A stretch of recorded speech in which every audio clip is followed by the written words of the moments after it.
The morning sun struck the glass towers of downtown, turning them into walls of light that shimmered over the bustling streets. Graham Whitaker, billionaire tech mogul, leaned back against the leather seat of his hypercar, its engine humming like a predator ready to pounce. This was his moment.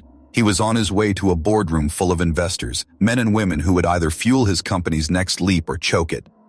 He checked his Patek Philippe watch. 40 minutes to go. Enough time to glide through the city, arrive in style, and remind the world why Graham Whitaker's name meant progress. Then, without warning, the purr beneath him cracked into a cough. It started small, a shudder he barely noticed, but in seconds, the dashboard lit up like a Christmas tree. Warning lights flared, alarms chirped, and the air filled with the acrid bite of burning electronics. Graham's hands gripped the wheel tighter. "No, not now," he muttered. He veered toward the curb, but the car lurched violently, then died in the middle of the intersection at Madison and 5th, the beating heart of downtown. Behind him, horns blared an angry chorus. "Move it!" someone shouted, their voice cutting through the heat and the noise. Cars piled up in every lane, drivers leaning out of windows, flinging curses and jokes that spread like wildfire. A man yelled, "Hey, Whitaker! Should have bought a Tesla!" Laughter rippled through the crowd, forming on the sidewalks. And just like that, the billionaire who built his empire on machines smarter than men was standing on the asphalt, staring at his lifeless masterpiece. Cameras were everywhere, phones raised high, lenses hungry for humiliation. Within minutes, the live streams had begun. His failure, his embarrassment was going viral before he even had the chance to call for help. Marcus, his young assistant, sprinted from the black SUV trailing behind. His voice cracked with panic. "Sir, I'll call the tech team. They can be here in 45 minutes. Graham's jaw clenched. 45 minutes? The presentation is in 38. He tugged at his Italian suit, suddenly stifling in the heat, while sweat gathered at his temples. Every second wasted wasn't just time lost. It was reputation, credibility, and billions in potential investment slipping through his fingers. He heard laughter again, sharper this time. "Billionaire stranded! Someone tag CNN!" The crowd grew, a swarm feeding off his downfall. He forced himself to stand tall, to breathe evenly, but inside his chest his heart slammed like a drum. Then a different sound, small footsteps pushing through the throng. Jordan Thompson, just 13 years old, moved forward with the quiet persistence of someone who didn't care about stares or whispers. His sneakers were worn to the sole, held together with strips of electrical tape.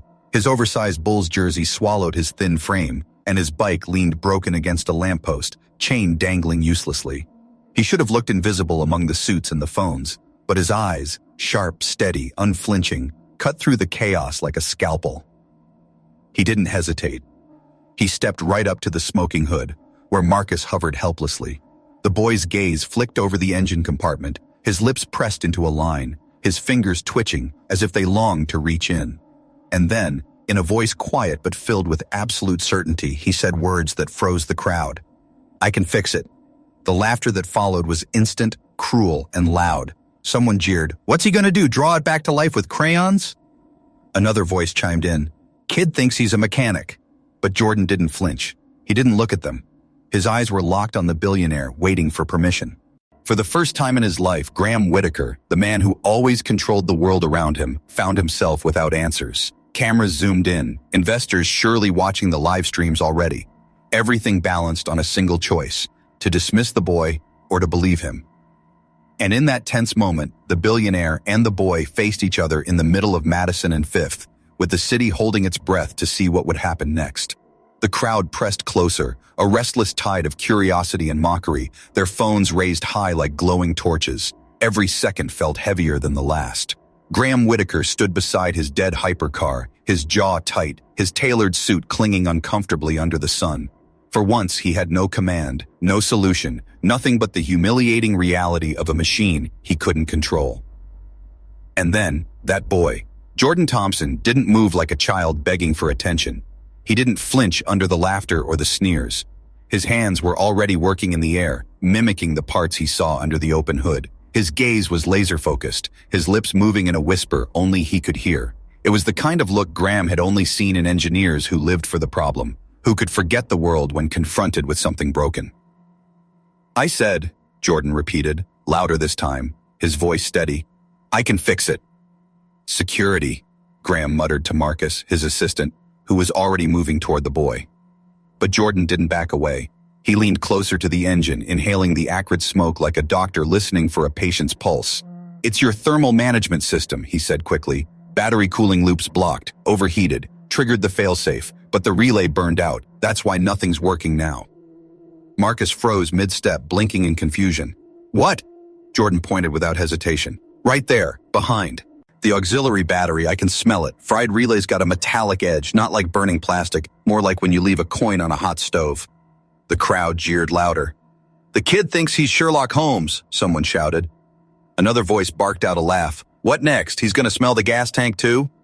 But Graham, sharp, calculating even in humiliation, noticed something. The boy wasn't guessing. His words carried certainty, not bravado. He wasn't putting on a show. He was diagnosing, piece by piece, like a surgeon tracing the source of a bleed. "You're telling me," Graham said slowly, "you can fix a car worth more than this entire block." "With what? Your bare hands?"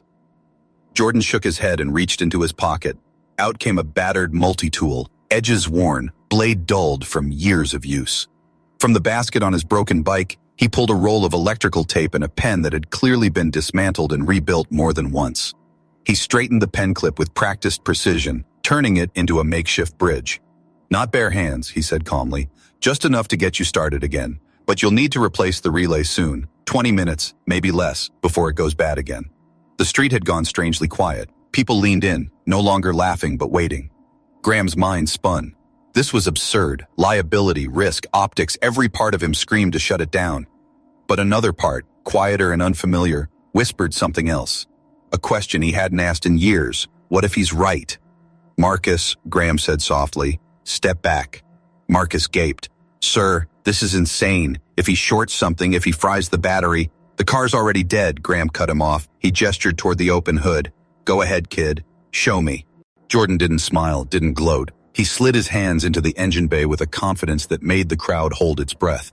His small fingers traced wires and components, as if they were keys on a piano he'd played his whole life. With a flick of his wrist, he slid the improvised bridge into place, securing it with the tape. Sweat beaded on his forehead, but his eyes never wavered. "Turn the key," he said, without looking up. Graham slid into the driver's seat, his pulse hammering as he twisted the ignition. The dashboard flickered. A low murmur rippled through the crowd. Jordan adjusted the clip, listening closely, then nodded once. "Now." Graham turned the key fully. For a heartbeat, silence. Then the engine roared back to life, smooth and powerful, as if mocking the failure of minutes ago. The crowd erupted in gasps and cheers, phones tilted higher. Someone shouted, "No way! The kid just fixed a $2 million car with a paperclip." But Jordan didn't bask in the attention. He wiped his hands on his jeans, collected his tape and tools, and stepped back. His eyes lingered only long enough to meet Graham's. "Get it checked. That's just a patch." And before anyone could stop him, he was already pushing his broken bike through the crowd, leaving behind a billionaire with a running engine and a city buzzing with disbelief. Graham sat in the driver's seat, the applause and shouts muffled in his ears. He didn't start driving. He just stared after the boy, his mind racing faster than the car ever could. "Sir," Marcus said, trembling with relief, "we can still make the presentation if we leave now." But Graham shook his head, voice low, almost to himself. "Cancel it," he whispered. "Find that kid." Because in that single moment, surrounded by strangers and smoke, Graham Whitaker had realized something money had never taught him. Genius could come from anyone.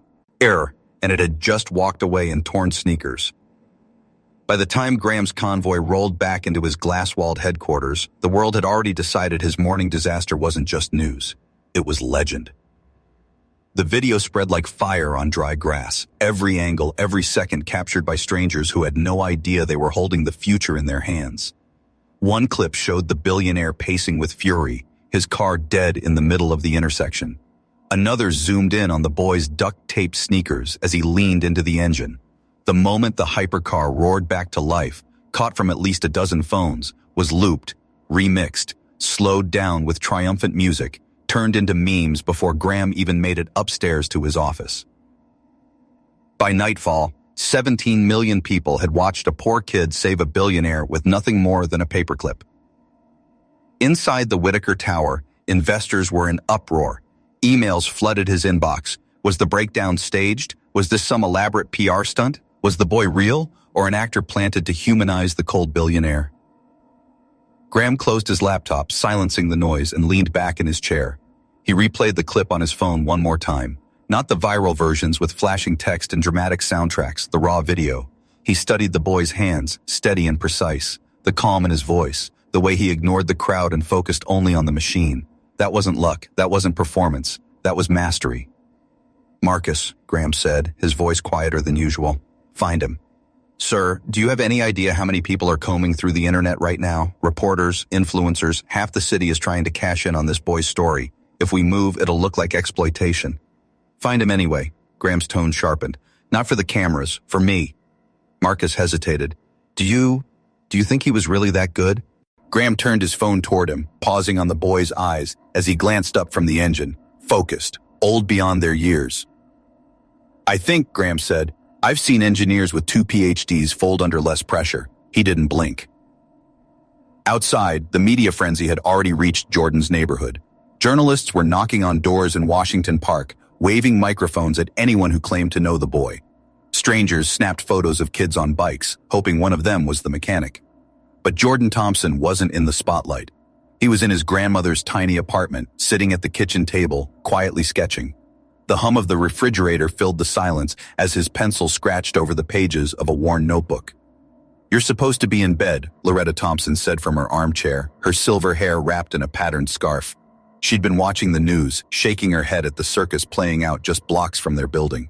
"I can't sleep," Jordan admitted, his eyes fixed on the lines he was drawing. "You know they'll come looking for you." Her voice was stern, but her eyes were soft with worry. "Men with cameras, people with promises, some with lies. You keep your head down, you hear?" Jordan nodded without looking up. "I didn't do it for them." He turned the page, where a rough sketch of a battery cooling system spread across the paper. "I just couldn't stand to see something broken and not fix it." Loretta sighed. "Baby, some things in this world are bigger than you can fix." Jordan paused, his pencil hovering over the paper. He wanted to argue, but the words caught in his throat. Instead, he went back to drawing, every line another attempt to make sense of a world that never gave second chances. Meanwhile, back in the tower that touched the sky, Graham stared out at the city lights, his reflection blending with the skyline. For thirst. The first time in years he felt something stir inside him that wasn't ambition or calculation, it was curiosity, maybe even hope. "Find that boy," he repeated to himself, as if it were an order not to Marcus, but to fate. And somewhere in Washington Park, Jordan bent over his notebook, unaware that his life, the quiet, hidden life of a boy who only wanted to build, was about to collide with the man who had everything and discover that neither of them would ever be the same again. The building where Jordan lived stood like a tired giant, its bricks cracked, its windows clouded by years of dust and weather. A faded sign hung crooked above the door, letters long since peeled away. Inside, the narrow stairwell smelled faintly of old cooking oil and damp plaster. The elevator hadn't worked in a decade, so Graham Whitaker, a man accustomed to chauffeurs and penthouses, climbed 5 flights of creaking stairs in shoes that cost more than most of the tenant's monthly rent. He paused outside apartment 5C, straightening his jacket. His assistant, Marcus, hovered nervously at his side, holding a sleek tablet pressed against his chest like a shield. Graham lifted his hand and knocked. For a moment, silence. Then the sound of shuffling feet, a muffled voice, and finally the slow turn of a deadbolt. The door cracked open, revealing an elderly woman with sharp, watchful eyes. Her hair was wrapped in a colorful scarf, and she wore an apron dusted with flour. She didn't smile, didn't flinch at the sight of the billionaire standing at her threshold. She simply looked him up and down with the kind of assessment that came from years of knowing how to read people fast. "Miss Loretta Thompson?" Graham asked, his tone carefully respectful. "That's right." Her voice was steady, edged with suspicion. "And you're that rich man from the video, the one whose car my Jordan fixed." "Yes, ma'am," Graham admitted. "I wanted to thank him properly and talk about an opportunity." Her eyes narrowed. "What kind of opportunity? Because if you're here to turn my grandson into a headline or a mascot for your company, you can turn yourself right back around." Before Graham could answer, a familiar voice came from deeper inside the apartment. "It's okay, Grandma." Jordan stepped into view, still wearing his Bulls jersey from the day before. The same duct-taped sneakers, the same steady eyes. But here, in the doorway of his world, he looked smaller, younger, just a boy standing beside the woman who had raised him. "Are you sure?" Miss Loretta asked, still blocking most of the doorway with her body. Jordan nodded. He's not here for that. Reluctantly, she opened the door wider. 5 minutes. That's all you get. The apartment was modest, worn around the edges, but everything was spotless. A couch carefully mended with patches, shelves lined with books borrowed from the library, a wall covered in family photographs. Graham noticed immediately Jordan's mother smiling in several pictures, her arms around him as a toddler. The mother he'd read about, the one who had died when Jordan was only 7. They sat across from each other at the small kitchen table. Miss Loretta remained standing, arms crossed, a guardian unwilling to lower her guard. Graham studied the boy in front of him. Not the viral sensation, not the meme, but a child with calloused hands and tired eyes that belonged on someone much older. "How did you know what was wrong with my car?" he asked gently. Jordan shrugged, his voice quiet but firm. "The symptoms were clear. That model has a flaw in its cooling system. I've read about it on forums, seen it in manuals online. You probably pushed it hard, and when it overheated, the relay fried. I could smell it." "Smell it?" Marcus blurted, before Graham could stop him. Jordan looked at him, not insulted but matter-of-fact. "Burnt relay smells different than plastic or rubber, more metallic. I fixed enough junkyard parts to know the difference." From under his chair, Jordan pulled out a notebook, its pages filled with dense sketches, diagrams, and equations scrawled in pencil. He slid it across the table toward Graham. "I write down everything. Engines, batteries, cooling systems, stuff I read, stuff I try." Graham opened it, his breath catching. This wasn't a child's doodling. These were technical schematics, carefully thought-out improvements, ideas engineers in his own lab struggled with. Some of the sketches even hinted at solutions his team had spent millions to pursue. "You did all this on your own?" Jordan nodded. "The library has free internet until 8. I download repair manuals. Sometimes neighbors let me use their broken stuff to practice." Graham closed the notebook slowly, his chest tight with something he hadn't felt in years.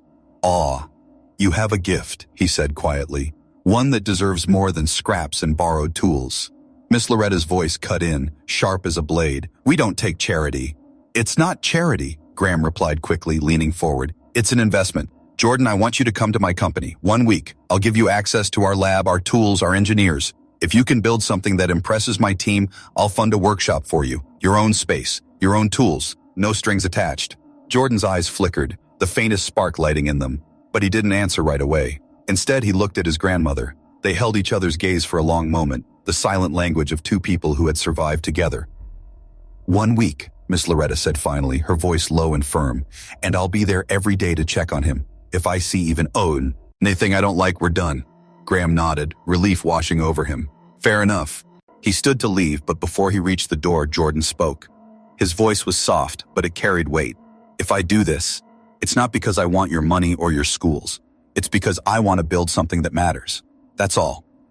Graham paused, looking at the boy who had embarrassed him on the busiest street in the city and somehow made him believe in possibility again. He gave a small nod. "Then build something that matters," he said. And for the first time in years, Graham Whitaker felt like he wasn't the one holding the power in the room. The Whitaker Innovations headquarters stood like a monument to wealth and ambition, 40 stories of glass and steel rising above the city skyline. Employees in tailored suits swept through the revolving doors, their ID badges flashing, their conversations sharp with jargon and confidence. Inside, polished marble floors reflected the light of chandeliers, and a sweeping staircase curved upward like something out of a palace. Jordan stood at the edge of it all, his sneakers frayed, his Bulls jersey hanging loose, a small duffel bag clutched in his hand. Beside him, his grandmother Loretta adjusted her scarf and narrowed her eyes at the opulence around them. She wasn't impressed. "This place smells like money trying to cover up fear," she muttered under her breath. Jordan didn't answer. His eyes weren't on the grandeur, but on the machines displayed in the lobby.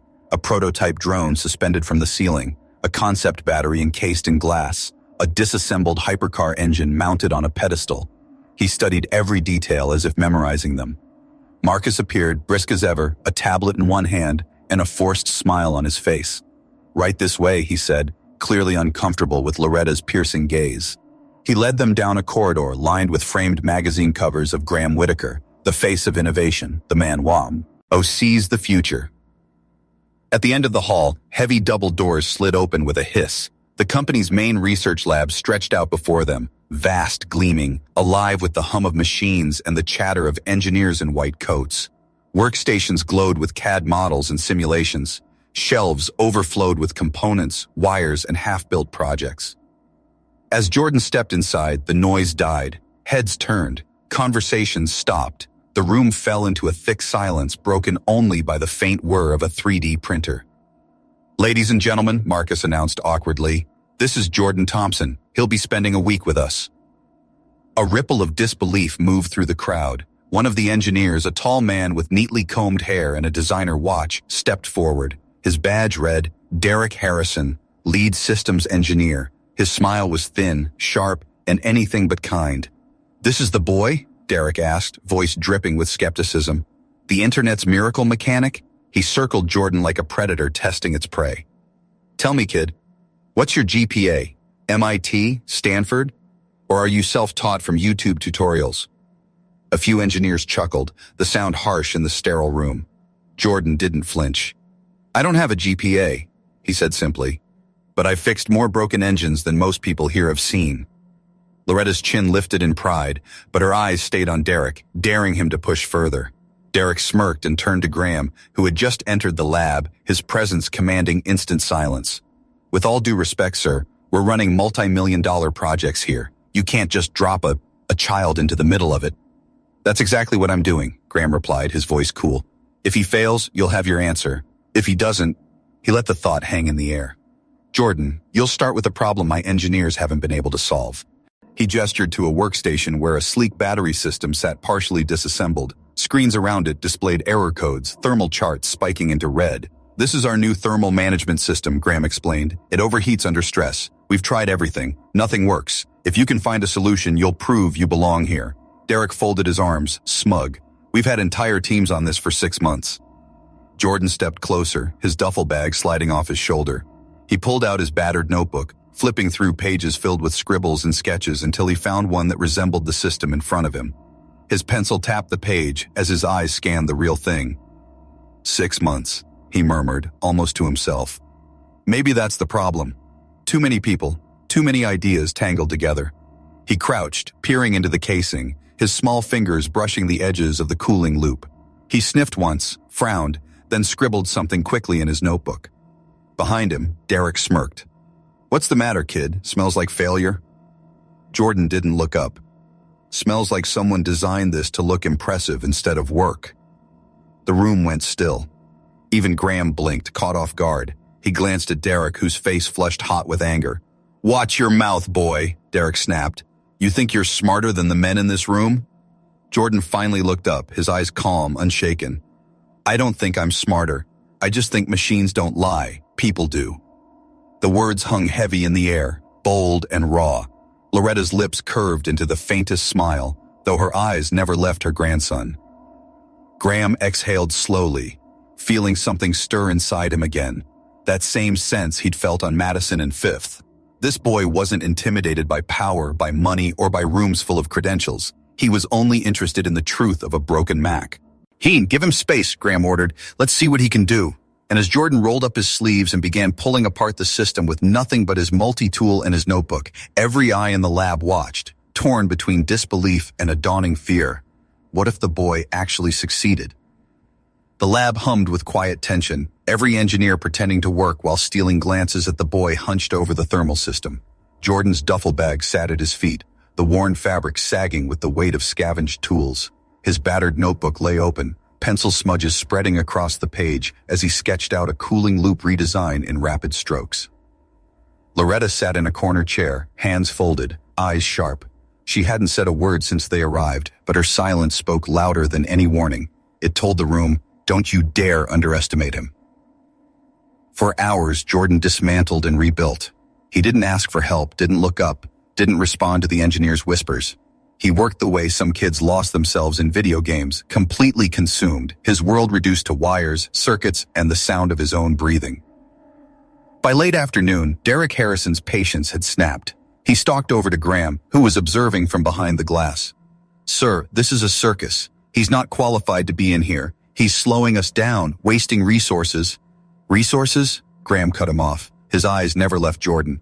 "He's using scrap parts in a notebook. That's the cheapest labor this lab has ever seen." Derek clenched his jaw, fury simmering beneath his polite smile. He waited until Graham turned back to his phone, then crossed to a terminal connected to the system. His fingers danced quickly across the keys, deleting key simulation files and rerouting the cooling system sensors. On the monitor, the graph spiked into chaos.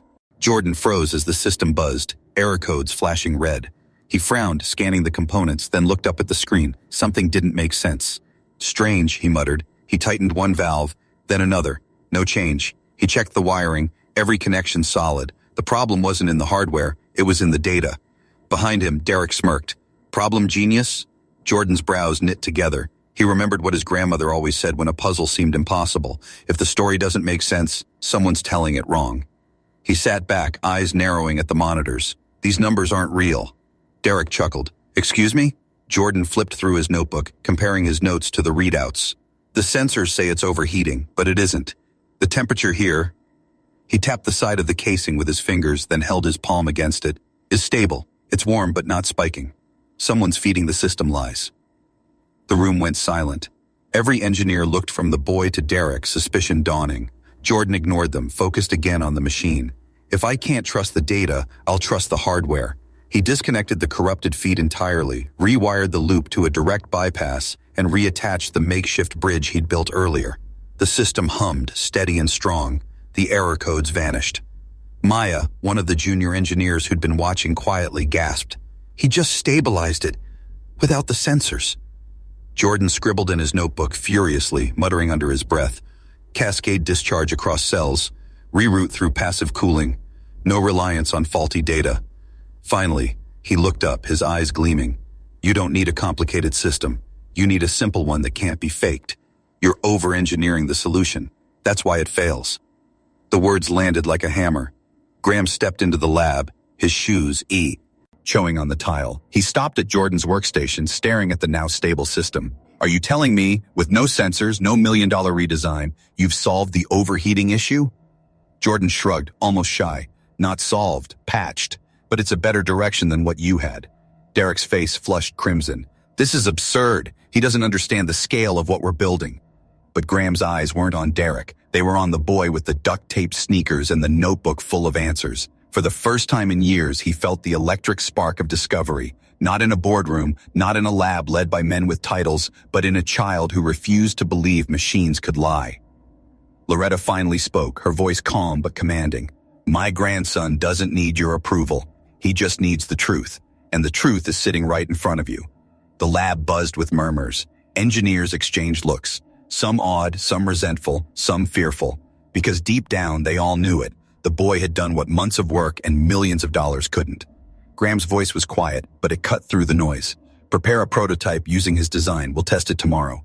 And as Jordan bent back over his notebook, sketching refinements with a pencil worn nearly to the nub, Derek Harrison stood in the shadows, fury twisting his features. If the boy had embarrassed him today, tomorrow he would make sure the humiliation was permanent. The International Tech Expo was more than an event. It was a battlefield where reputations were forged or destroyed in a single afternoon. The convention center gleamed under bright white lights, its massive stage framed by holographic screens that floated product demos above the crowd. CEOs, investors, journalists, and engineers from every corner of the world filled the seats, murmuring with the restless energy of people waiting to see the future. And this year, the spotlight belonged to Whitaker Innovations. Backstage, Jordan stood in his oversized Bulls jersey, sneakers patched with tape, clutching his notebook like a shield. Around him, executives adjusted cufflinks and rehearsed pitches into sleek earpieces. He was the only child in the entire building, and the stares made it clear he didn't belong. Loretta, sitting nearby with her scarf wrapped tightly, squeezed his hand. You don't have to prove anything to them, baby. Just do what you always do. Tell the truth. Jordan nodded, though his stomach twisted with nerves. Out on stage, Graham Whitaker took the podium. The lights framed him like a king addressing his court. Ladies and gentlemen, he began, his voice steady, commanding. Today we reveal a breakthrough that will change not just how we power machines, but how we imagine energy itself. He gestured to the side. And the one who led us here isn't me. It isn't my engineers. It's someone the world has already seen, whether they know it or not. The crowd stirred. Graham's voice sharpened. Please welcome Jordan Thompson. The applause was scattered, hesitant. Some people clapped politely, others folded their arms, clearly skeptical. Phones lifted instantly, live streaming the boy as he walked across the stage, notebook pressed to his chest. The bright lights blinded him for a moment, but he forced himself forward, standing beside the machine he had rebuilt from scraps and instinct. He opened his notebook, his hands trembling just slightly. "This system," he said, his voice quiet but clear, "doesn't rely on complicated sensors or expensive redundancies. It works because it's simple. Machines fail when we overthink them. But machines don't lie. People do." The crowd rippled with surprise at his bluntness. Before he could continue, a voice rang out from the audience. "Isn't it true you stole this design?" The question cracked through the air like thunder. Heads turned. Reporters leaned forward, pens ready. Jordan blinked, caught off guard. He scanned the crowd until he saw him. Derek Harrison, standing with a microphone, his smile sharp as a blade. Beside him sat Caldwell, Graham's ruthless rival, his smug expression confirming what Jordan already knew. This was a trap. Another voice rose. "We've seen documents suggesting your design predates your involvement. Isn't this just a stunt? A billionaire's PR trick?" The murmurs grew louder, swelling like a tide threatening to drown him. Graham started forward, but Loretta's voice echoed in Jordan's memory. "Tell the truth." Jordan drew a breath, steadied his notebook on the podium, and flipped it open. The microphone caught the rasp of paper against paper. His small fingers turned to a page worn from years of erasing and rewriting. "This," he said firmly, holding it up, "is dated 3 years ago, before I ever met Mr. Whitaker, before anyone knew my name. I don't have fancy software to timestamp my work, but I have this." He pointed to the faded receipts stapled to the pages, dates from hardware stores, scraps of paper his grandmother had saved. "This notebook is my proof. Every line, every mistake, every correction, every idea I tested, failed, and tested again. You can call me poor, you can call me uneducated, but don't call me a thief. I've earned every page in here." The room fell silent. Cameras zoomed in on the notebook, capturing the raw truth in smudged pencil and dog-eared corners. Jordan turned back to the prototype, his voice steadying. "And if you don't believe me, believe this." He flicked a switch. The machine hummed to life, smooth and steady. The screens overhead lit up with live data. Temperature lines held stable. Power output surged clean and even. The audience gasped. Investors leaned forward in their seats, eyes widening as they realized what the bees. "You were seeing." "It doesn't just work," Jordan said, his voice now strong, confident. "It works better than anything you've built in the last 6 months. And I didn't need $1 million lab to do it. Just a notebook, some scrap parts, and the belief that being poor doesn't mean being stupid." The crowd erupted, some in applause, some in disbelief. Phones streamed the moment across the globe, the headlines writing themselves. "Boy Genius Defends Design. Billionaire's Lab, Shaken by 13-year-old. Backstage, Derek's smug smile cracked. Caldwell whispered something harsh in his ear, his expression dark. Their plan had backfired. On stage, Jordan closed his notebook gently and looked out at the sea of faces. For the first time in his life, the boy who had fixed a billionaire's car with a paperclip wasn't invisible. He wasn't mocked. He wasn't doubted. He was undeniable. And yet, as the applause thundered and the cameras flashed, Derek Harrison's eyes burned with quiet promise. If Jordan thought this was the end of the fight, he was dead wrong. The morning after the expo, Jordan woke to the sound of pounding fists against the apartment door. Miss Loretta was already up, her scarf tied, her eyes narrowed as she moved to the peephole. When she opened the door, the hallway exploded with flashing lights. Cameras shoved forward, microphones lunged through the crack, voices shouting questions all at once. "Jordan, did you fake your designs? Is the billionaire paying you to lie? Who really built that prototype?" Miss Loretta slammed the door shut so hard the frame rattled. She turned to her grandson, who sat at the kitchen table with his notebook, his face pale. "Don't you open that door for nobody," she said. "World's turning ugly fast." On the TV, every channel replayed the expo, but the tone had shifted. A new headline crawled across the screen. "Boy Genius a Fraud?" The anchor's voice. He was grave. Documents have surfaced claiming Jordan Thompson's designs were lifted from earlier patents held by independent engineers. Critics argue this raises serious questions about whether the young boy is truly an innovator or simply the face of a billionaire's publicity stunt. Jordan's stomach dropped. "That's not true. I've never seen those patents. I didn't copy anything." Miss Loretta sat beside him, resting her hand on his. "I know, baby, but the truth don't matter to people chasing clicks. You've got to show them." Meanwhile, in his corner office at Whitaker Tower, Graham slammed the forged documents onto his desk. "This is Caldwell," he hissed, pacing furiously. He's behind this. He couldn't beat me at the expo, so he's trying to bury the boy instead. Derek Harrison stood across from him, his expression carefully neutral. With all due respect, sir, the documents look convincing. Maybe the boy's work was less original than it seemed. Graham's glare could have split stone. Don't test me, Harrison. I know sabotage when I see it. But Derek only shrugged, his lips twitching with the faintest smile. That night, Jordan sat by the window, watching the city lights blur through his tears. Grandma, he whispered, I can fix broken engines, but I can't fix lies. Miss Loretta rose slowly, went to the closet, and pulled out an old shoebox. She placed it gently on the table. Yes, you can, because I've been saving every scrap since you were little. Inside were receipts, dated, faded slips from hardware stores where Jordan had bought screws, wires, even paper for his notebooks. Some were stapled to pages with early sketches of the very systems he'd shown at the expo. There were library printouts with time-stamped research notes, photographs of him tinkering with busted radios, even school assignments where he'd drawn engine diagrams in the margins. Ears welled in Jordan's eyes as he flipped through them. You kept all this? I knew the day would come when the world wouldn't believe a boy like you, Miss Loretta said softly. But paper don't lie. Dates don't lie. You've got proof. The next morning, Graham held a press conference. Cameras lined the room, reporters crowding forward. Caldwell watched smugly from the sidelines, expecting Jordan to crumble. But Jordan didn't falter. He stepped up to the microphone, his notebook in one hand and the shoebox of receipts in the other. His voice shook at first, but then it grew stronger, steadier. These are my notes, he said, holding up the tattered pages. Every sketch, every mistake, every correction. These are my receipts. He lifted the slips of paper. Every wire, every tool, every scrap I used to learn. You can forge patents, you can pay for lies, but you can't fake years of work written in pencil by a boy who just wanted to build. He opened the notebook, showing the crowd a page where a design dated 2 years prior matched the prototype humming behind him. Gasps rippled through the room. Reporters snapped photos furiously. Jordan's voice rose. I'm not a fraud. I'm not a mascot. I'm proof that talent doesn't need permission to exist. The room erupted, some in applause, some in stunned silence, but Caldwell's smugness had shattered. His plan had collapsed under the weight of something he couldn't buy or fake, the quiet persistence of a boy who had written his dreams in pencil and guarded them with paper scraps.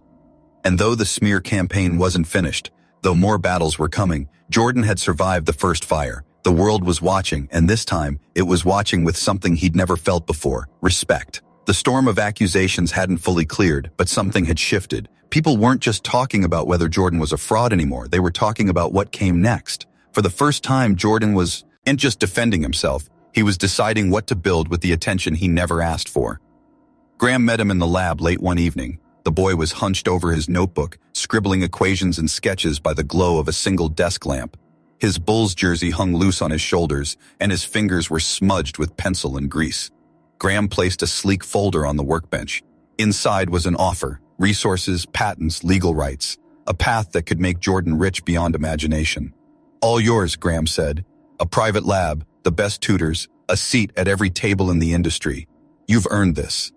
Jordan didn't even touch the folder. He looked up, eyes tired but burning with something stronger than ambition.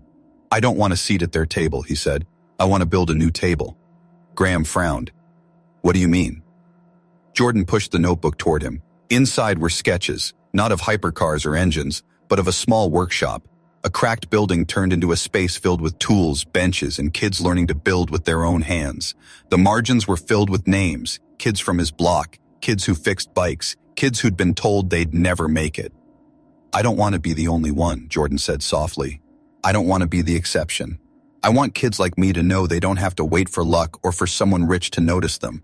They just need a place, some tools, someone to believe they can do it. He tapped the page. I don't need money. I need a spark room. The word hung in the air, raw and unpolished, but alive.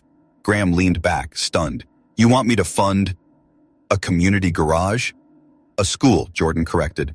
Not like the ones that tell us we're failing. A school where failure is part of the process, where every broken thing is just a puzzle waiting to be solved. He paused, his voice trembling with something that felt like hope and defiance woven together. That's what my mom taught me. That's what Grandma always said. Everything broken can be fixed if someone cares enough. For a long time, Graham said nothing. He looked at the boy in front of him, not just a prodigy, but a teacher in the making, a kid who could have asked for anything and chose to ask for a chance for others. "All right," Graham finally said, his voice quieter than usual. "We'll build it. Together." 2 months later, the Spark Room opened in a forgotten auto shop in Washington Park. The walls still carried the smell of old oil and rust, but now they hummed with possibility. Hand-me-down workbenches stood in neat rows. Donated 3D printers whirred in the corner. On opening day, a dozen kids showed up, eyes wide, hands eager. Some brought broken radios, others came empty-handed. All of them carried the same question Jordan once had. "Am I allowed to try?" Jordan stood at the front, holding his mother's photo tucked into the edge of the whiteboard. His grandmother sat near the door in her wheelchair, her headscarf bright as ever, her pride brighter still. Graham leaned against the wall, watching. Jordan cleared his throat. "First rule," he said, his voice steady, "we look where everyone else forgot to. Second rule, we don't quit just because it doesn't work the first time. Failure isn't the end, it's just information." A little girl raised her hand timidly. "What if we break it worse?" Jordan smiled. "Then we learn more, and we try again. That's how we fix things." The kids leaned in, listening like every word mattered, because in this room, it did. By the end of the day, the Spark Room's floor was littered with wires, screws, and paper sketches. But something else filled the air. Laughter, curiosity, a spark that hadn't been there before. Miss Loretta wiped a tear as she whispered to Graham, "That boy isn't just building machines, he's building futures." And for the first time, Jordan wasn't the poor kid who fixed a billionaire's car. He was something bigger, a leader, a teacher, a spark. The expo lights burned bright, but the shadows around them were darker than ever. Jordan was only 14, yet his name carried headlines, lawsuits, and whispers of betrayal. Caldwell, the billionaire rival who had tried everything to discredit him, had one final move. He bought time on the main stage of the International Innovation Summit, where world leaders, investors, and the press had gathered. His plan was simple: humiliate Jordan once and for all. When Jordan and Graham arrived at the summit, the air buzzed with tension. Reporters swarmed, cameras flashing. Some shouted questions, others just wanted a shot of the boy genius. Jordan, dressed in his Bulls jersey beneath a borrowed blazer, looked smaller than the spectacle around him. But when he glanced toward the crowd, he saw familiar faces, his Spark Room kids. They had pooled money, begged parents, even sold handmade gadgets just to buy tickets. They waved at him, grinning with grease-stained hands and unshakable faith. Inside the hall, Caldwell took the stage first. His voice boomed with confidence as he clicked through slides of blueprints and patents. "Ladies and gentlemen," he declared, "this is the real future of energy, not the fantasies of a child." The crowd murmured, eating it up. His presentation ended with a final blow, doctored documents showing that Jordan's kinetic engine was stolen from Nexus Technologies. All eyes turned to Jordan. For a moment, he froze. The lies were polished, convincing, and cruel. Graham stood ready to defend him, but Jordan raised a hand. He walked to the microphone, his notebook clutched to his chest. "I was scared when I fixed that car on Madison and 5th, Jordan began, his voice low but steady. "Scared of messing up, scared of being laughed at, and I was laughed at until the engine roared. Today, I'm scared again. Not of failing, but of being erased, of being told that someone like me doesn't belong here." He opened the notebook, pages worn and dog-eared. "But I don't need to convince you with words, because proof isn't in talk. It's in work." He gestured, and suddenly the Spark Room kids rushed forward. They wheeled in a strange, patched-together contraption, part bike, part generator, part madness. The crowd gasped. Jordan's heart pounded. "We built this together, not in a billion-dollar lab, but in an old auto shop, with scrap parts, with imagination, with failure after failure until it worked." The kids connected the device to the summit's lighting grid. For a tense second, nothing happened. Caldwell smirked. Then, with a soft hum, the machine came alive. The lights over the entire hall flickered, then steadied, brighter, powered by nothing more than a recycled Spark Room invention. The crowd erupted. Phones shot into the air. Reporters shoved forward. Jordan stood tall, his voice rising over the noise. "You can fake papers, you can forge signatures, but you can't fake the spark that comes from people who've been told all their lives they can't, and still do." He looked straight at Caldwell. "You tried to bury me, but all you did was plant me." Silence fell, sharp and electric. Then applause thundered so loud the stage shook. The Spark Room kids cheered, hugging each other, some crying from pride. Miss Loretta, watching from the front row, pressed her scarf to her mouth to hold back sobs. Graham's eyes glistened, his hands clenched into fists of triumph. Security escorted Caldwell away as the cameras captured every second. His empire began to crumble in roars. Eel time, undone not by lawsuits or boardrooms, but by a boy with a notebook and a group of kids who refused to stay invisible.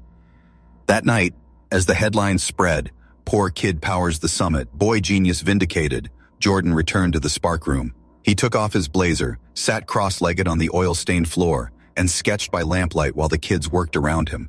The world saw a prodigy, but Jordan only saw puzzles waiting to be solved. His grandmother wheeled in quietly and touched his shoulder. "You fixed more than engines today, baby." Jordan looked up at her, then back at the glowing contraption humming in the corner. "No, Grandma," he whispered. "We fixed the story, and now it's ours." The sparkroom lights burned late into the night, not just illuminating machines but futures, proof that genius was never rare. It was everywhere, just waiting for a chance.